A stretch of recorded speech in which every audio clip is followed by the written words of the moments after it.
Clive Sinclair was in the computer business, even though he wasn't actually bothered about computers. But the ZX80 had been a modest success, and growing public interest suggested serious money could be had for a pushy company that could produce a cheap mass-market machine that caught the public interest. So, despite wanting to make an electric vehicle and a pocket TV, Sinclair launched the ZX81 computer in 1981.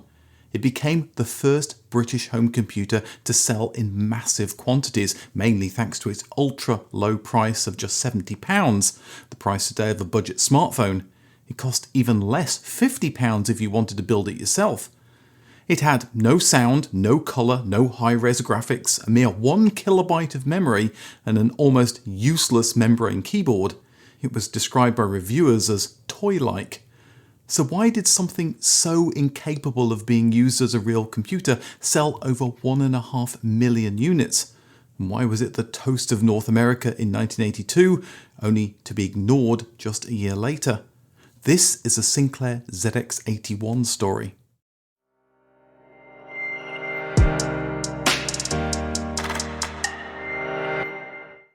Just a reminder that this video is part of a larger series where I'm chronicling the whole home computer industry starting in 1977. So if you want to see the first video about the TRS-80, then click on the link above. The Sinclair ZX80 was a good introduction to computers, but Sinclair research knew it needed work. The major issue was the computer's inability to process code and display anything at the same time. It also needed support for floating point numbers. Another problem was how easy it could be cloned. The computer consisted of standard chips, so if you ripped off Sinclair's ROM and used the same chips, then you could make and sell your own ZX80, or heaven forbid, produce a better ROM and make something better. After the ZX80 launch, Sinclair began working on the floating point number problem. In early 1981, they teased an improved ROM that could be dropped in to offer floating point support. Adding this meant doubling the ROM size from 4 kilobytes to 8 kilobytes. The spare space allowed for the sort of functions you'd find on a scientific calculator. There was support for multi-dimensional arrays and some simple ways of manipulating strings, including converting between numbers and strings and ways of slicing them up by treating the string as an array. ZX80 BASIC was severely limited compared to contemporary BASIC implementations.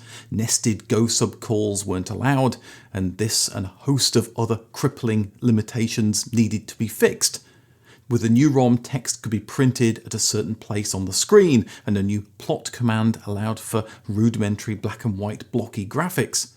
Confusingly, print at took the Y position, then the X position from the top left of the screen. Plot took the X, then the Y from the bottom left of the screen.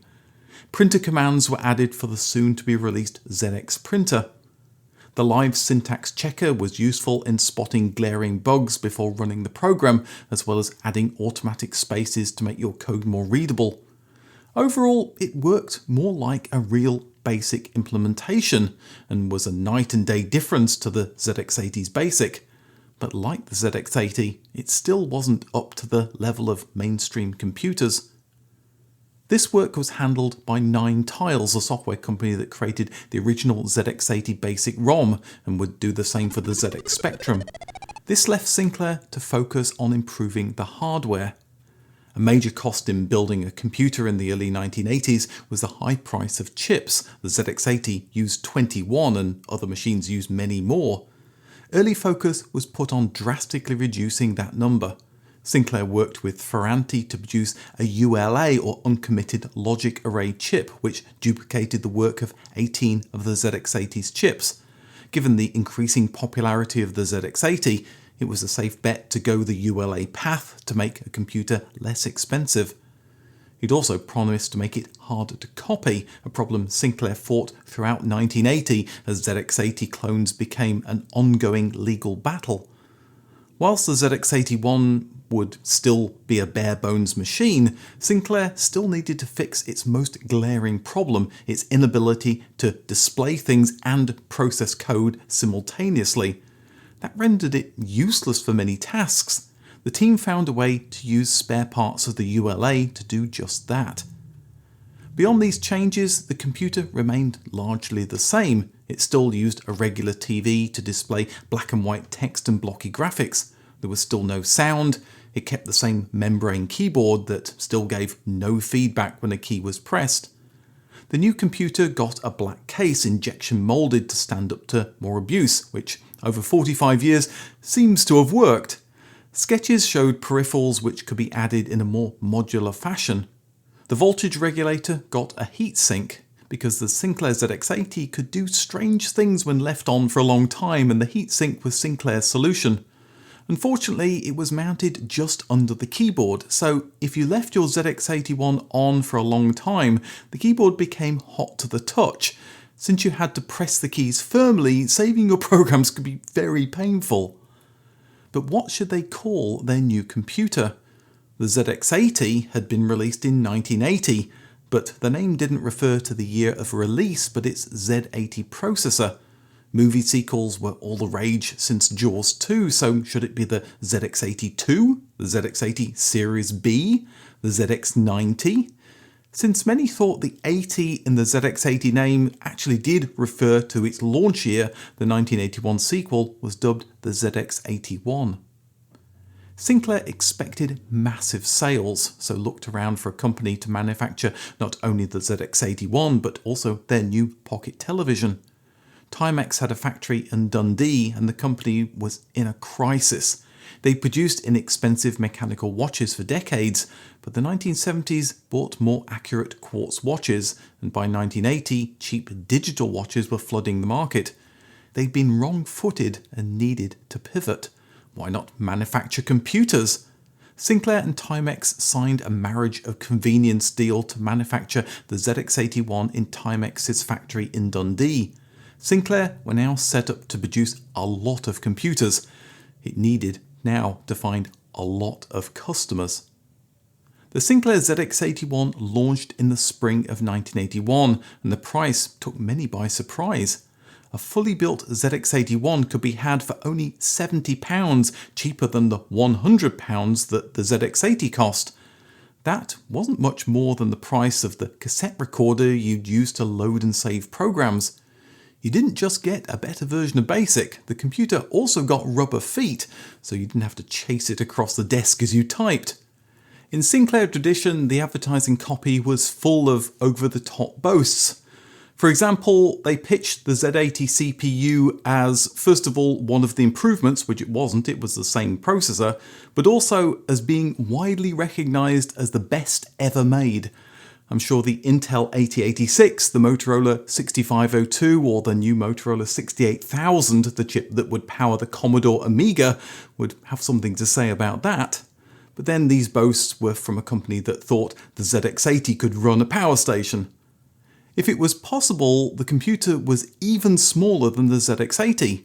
Like that machine, the power connector fitted into the ear and mic sockets, which can't have been good for the delicate electronics. The ZX81 could now display text and process code at the same time, what a concept, and take keyboard input to allow for simple arcade games, but it came at an enormous cost in performance. To mitigate this, BASIC had fast mode, which disabled the display to focus solely on processing, just like the ZX80. But as this test shows, slow mode lived up to its name. It made the computer very slow. Like the ZX80, the ZX81 sacrificed everything to stay cheap, and that meant no dedicated circuitry to handle video processing. The poor Z80 processor spent a lot of time in a wait state. The ZX81 costs less, only £50 if you wanted to put it together yourself. The kit option was a bit of a throwback to Clive Sinclair's roots. He'd started selling transistor radios and amplifiers as kits, selling to people who knew which end of the soldering iron they should pick it up by. It was easier for a small business to sell a bunch of components in a bag rather than employ a factory to put the device together. However, the ZX80 saw high return rates from amateurs who lacked the technical skill to build them. The ZX81, being sold as a consumer product, had even worse problems. Sinclair claimed the return rate of a fully built ZX81 was 2.4%. The kit return rate was 13%. Handling those returns cost money and time to process and determine the repair. The ZX81 would be the last product Sinclair sold as a kit. If you already had a ZX80, you could buy a ROM upgrade to turn it into a sort of ZX81 for a reasonable £20. The only limitation was the lack of a slow mode. It came with a keyboard sticker overlay as commands had changed position, and there was a lot more of them. The ZX80 used a tokenized BASIC that worked fairly well when there weren't many commands, but the new commands meant some keys were overlaid with 6 different operations, and it made entering a program a game of hunt the keyword. This token-based system, as the ZX Spectrum showed, didn't scale well as the basic language grew and would become a technological dead end.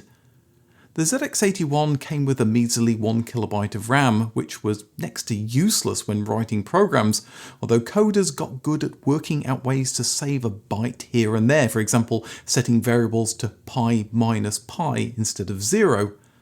Sinclair offered a 16KB RAM pack for the ZX80 and it was reworked for the ZX81. At £50 it was pricey, especially as cheaper third-party options arrived in 1982.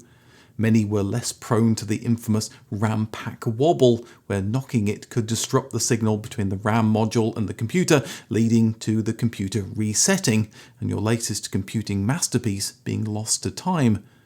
There were also reasonably priced keyboard upgrades. Those customers found it wasn't the membrane keyboard holding them back from typing quickly, but the computer's speed. There were cheap rubberized keyboard overlays for a reasonable price as well. I recall mine costing less than £10, including post and packing, which makes you wonder why Sinclair hadn't included one in the first place. At launch, Sinclair also promised a printer for only £50. To hit that price, it was diminutive and used special thermal paper that was burnt away. The paper was tiny and the text faded over time. Like the ZX81, it was built to a price and wasn't practical for real-world use. As Personal Computer said, the ZX printer was never going to replace the typewriter. This computer was an introduction to programming and not a spreadsheet-running, business-focused machine. Many didn't upgrade to 16KB, relying on 1KB magazine listings. 1KB was limited, but not impossible to program for. One developer managed a 2-player chess program written in BASIC. Surprisingly, David Horn managed to write a 1KB chess program with a playable computer opponent. It was called by some as history's greatest game programming feat, given the programmer had only 672 bytes to use, as the rest of the 1KB was taken up by the video memory. You can't talk about ZX81 software without talking about 3D Monster Maze. It had so much atmosphere for a black and white game with no sound. After loading, it asks anyone there. You press a key and the showman takes you to a world where Jurassic Park-like a terrifying T-Rex has been brought back to life. You can enter his lair if you dare. The 30 seconds to generate the maze is cleverly disguised by storytelling. The mists of time will pass over you while transporting you to the lair of T-Rex. Once there, your goal is to find the exit to the maze before T-Rex eats you. This was the closest thing the ZX81 got to Doom, and its day just as compelling and scary as the T-Rex tracked you down and got closer as you desperately looked for an exit. Amazing stuff. Another excellent game was Mazogs. You're once again in a maze, but this time you have to find the treasure. The maze is filled with deadly Mazogs, and you'll need swords to defeat them, which you find along the way. You can ask prisoners the way to the treasure. Returning to the start is the hardest part, as you can't carry both the loot and the sword. It was surprisingly fast on the very slow ZX81, and it's one of those games that keep you coming back for more. Whether loading pre-recorded programs or making your own, you needed a cassette recorder. In 1981, many people were buying stereo boomboxes or hi-fi systems. Mono cassette recorders were going the way of the dodo, but computers threw them a lifeline. It seems a cheap mono player was better at loading and saving computer programs than a stereo system, And having a dedicated machine was a much better prospect than moving a hi-fi setup from one room to another every time you wanted to play Mazogs. The mono cassette recorder was back and here to stay until at least the mid-80s. Not that loading programs was an easy job. Not only did you need to get just the right volume and tone levels, you also had to pat your head 3 times and pray to your favourite god to make the program load. Computers like the VIC-20 used a dataset which took some of the guesswork and misery out of loading programs, but read errors could still be maddening. It was surprising that Sinclair missed a trick by not rebadging a cheap cassette recorder with their logo, presetting the volume and tone levels, and making a tidy profit. The retailer W.H. Smiths had been diversifying away from books since the early 1970s. Their magazine sales showed a computer revolution was underway. It was hard to buy a computer on the high street, so it was natural that Sinclair, keen to sell to the consumer, and W.H. Smiths, looking for an entry-level computer, would partner up. Smiths originally wanted to sell the ZX80, but Sinclair suggested waiting a bit for the ZX81. A deal was signed giving W.H. Smiths exclusive retail rights until the end of 1981. It took until September until they arrived in shops, time enough for Sinclair to sort out production issues and also just in time for the Christmas season. While Sinclair claimed a return rate of just 2.4%, W.H. Smiths found it was closer to a third. Perhaps it was because purchasers were computing virgins. Maybe they were putting the power plug into the ear socket. Regardless, the ZX81 gained a reputation for unreliability. W.H. Smiths weren't too bothered by the high return rate though. In the next year they sold 350,000 machines and made millions in profit. The footfall meant customers also bought books, records, pens, magazines, as well as software and peripherals for the new ZX81. After the success, it was easy for Sinclair to sell their computers in other high street chains and set up distribution relationships that would be critical when the Spectrum launched. Sales of the inexpensive ZX81 boomed. Monthly production had begun at 10,000 units. Mail order demand was so high it contributed to the ZX81's delayed introduction to W.H. Smiths. By May 1982, ZX81 monthly production was 60,000. That's one every 10 seconds, and more in 1 month than the total production of the ZX80. The monthly run rate of the ZX printer alone was 15,000. All of this was still being run from small offices above a shop in Cambridge. How could Sinclair Research take on the might of Commodore or Apple without growing significantly? They soon moved to larger offices as their finances improved. Sinclair sold the ZX81 in Europe, Australia and even Japan, the country that was threatening to swamp the UK with cheap computers. It didn't sell there in great numbers, partly due to the lack of Japanese language support. It was also exported to New Zealand. For the longest time, I didn't know that one of my friends was the official distributor of the ZX81 in New Zealand. His story shows the haphazard nature of Sinclair's partnerships. And I was last year in grammar school, Form 7, and the school had bought 3 TRS-80s. That was my real first exposure to computers and what they could possibly do. And then I can't remember the magazine, but we found a magazine which had, the Sinclair had been announced or been released, in fact, I think in the UK in the early 80s. And we thought, oh, well, here's a computer we possibly could afford. So how are we going to do that? And then Gerald came up with the idea, since he comes from a family background of business people, well, why don't we see if we can get the distributorship for it? So we dutifully wrote off to Sinclair in England, and after a little while, there's no internet, things were slow. We got a letter back saying they were very interested in having a distributor in New Zealand, and they'd like to talk more. So this dragged on for a little while, and so really dragged into the 81, and that's when the ZX81 was launched. And so it happens that Gerald's dad was going to England on business. And so we convinced him he should swing by Sinclair and have a chat for us on our behalf and see what he could do. And lo and behold, he came back with a bag full of ZX81s, 10 in total. That was our first lot for distribution in New Zealand, and we were now the official distributors of Sinclair ZX81s in New Zealand. Sinclair was selling the ZX81 in North America by mail order, but it was Timex making the machines up in Dundee. The American watch company had long established relationships with many retailers in the US and Canada. With the home computer market booming and the ZX81 a hit in the UK, it seemed a low-risk strategy to sell the machine across the Atlantic. So in 1982 it was agreed to sell the computer as the Timex Sinclair 1000. You might think being called the 1000 it only had 1 kilobyte of memory, but despite the name it featured a massive 2 kilobytes. It also supported US televisions.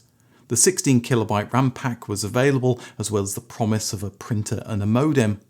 Spent a fortune on a computer. Know what I found out? I hate computing. Timex pitched it as an introduction to computing, something to dip your toe in the water to see if it was for you. They'd started selling digital watches by this time, and one reviewer remarked that Timex was selling a computer at digital watch prices. It was the cheapest computer in America at just $100. The US public loved the low price, and Timex managed to shift over 500,000 in 5 months. It got Tandy so worried that they rushed through their cut price version of the Tandy Color computer, the TRS-80 MC10. An updated version launched in 1983, the Timex Sinclair 1500, with 16 kilobytes built in and a rubberized keyboard, fixing 2 of the ZX81's major deficiencies. To the untrained eye, it looked like a version of Sinclair's new ZX Spectrum, and presumably reused the molds and tooling. At $80 it was quite a deal, and the original Timex Sinclair 1000 was now only $50. But it was caught in the middle of a full-scale price war between Texas Instruments and Commodore, and the flimsy Sinclair couldn't hope to compete with full-travel keyboards, colour, sound and high-resolution graphics. Commodore offered $100 off a C64 if you traded in your old computer. This produced the bizarre situation where customers bought a brand new $50 Timex Sinclair 1000 and traded it in just to save $50. Not every different version of the ZX81 was sanctioned, despite Sinclair's work to prevent it, and probably because of the ZX81's success, clones still appeared. The amount that appeared could be a whole video in itself. Some launched the same year as the ZX81, and most of them appeared in South America and the Far East. One company took one of the Brazilian clones, the Lambda 8300, and cloned the clone. Even Samsung and Goldstar, the old name for LG, made illegal clones of the ZX81. This was a very different time.